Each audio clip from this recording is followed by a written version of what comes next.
Bolalar tomog'i shishganda uni ligol bilan artish mumkinmi? Demak, biz qayta va qayta gapiramiz, pediatriyada tomoq yuvish yo'q.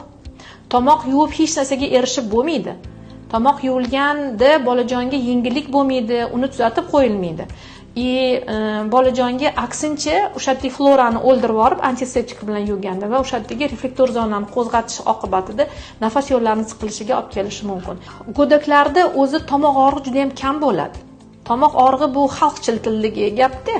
Tomoq og'rig'i deb biz xalqchil tilda gapiramiz. Biz demak tonzillit yoki faringit degan atamalar bilan gaplashishimiz mumkin. Chaqaloqlarda bu narsalar juda kam uchraydi. Va afsuski, ming afsuski, xalqi ichida onajonlar, otajonlar, yo buvi dodajonlar, ba'zi bir afsuski doktorlarning ichida, vrachlarning ichida bolajonni tomog'ini artib go'yoki yengillikka yoki bo'lmasa davolashga erishlarmush. Bu mutlaqo noto'g'ri gap. Bolajonni xususan olganda 3 yoshgacha bo'lgan bolalarni tomog'iga umuman aralashilmaydi.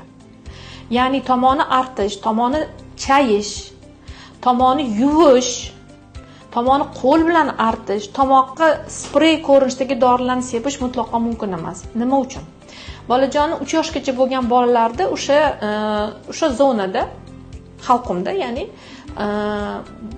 nafas yo'llarini qisib qo'yadigan reflektor zona bor. Ya'ni tashqaridan evolyutsion bolalar unchalik idroki yaxshi bo'lmagani uchun har narsalarni og'ziga solib, shuni oqibatida tiqilishi, nafas yo'llariga ketib qolishini oldini olish uchun tomoqqa o'shaki qattiqroq narsa kelib qolsa, halqumga yoki bo'lmasa qattiqroq bir qanaqadir воздействие bo'lsa, nafas yo'llari qisiladi va asfiksiya holati kelib chiqadi.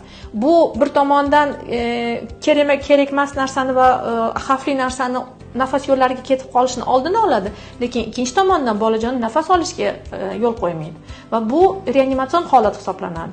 Bunga уже reanimatsiya kerak bo'ladi, demak traxeotomiya qilib budga trubka qo'yish kerak bo'ladi. Bu narsani bukvalno 3-5 minut ichida qilish kerak. Skoriy chaqirishga ham ulgurmay qoladi odam. Bola nobud bo'lishi mumkin. Agar rostdan ham bolajonni tomog'ida qizarish haqiqatda bo'layotgan bo'lsa, shunaqa deb taxmin qilaylik. Bolani tomog'iga sepiladigan yoki yuvoriladigan dorilarni tilini tagiga yoki bo'lmasa lo'njini ichiga qilish kerak. U sepilgan narsa, demak, tomoqqa bormaydi, o'sha reflektor zonani ta'sirlantirmaydi, bu bir. Ikkinchidan, bolajonning ichiga sepilgan, og'zi bo'shlig'iga sepilgan narsa so'lak bilan aralashib, tekis tomog'igacha ham yetib boradi. Mana shunaqa qilib oldini olish mumkin.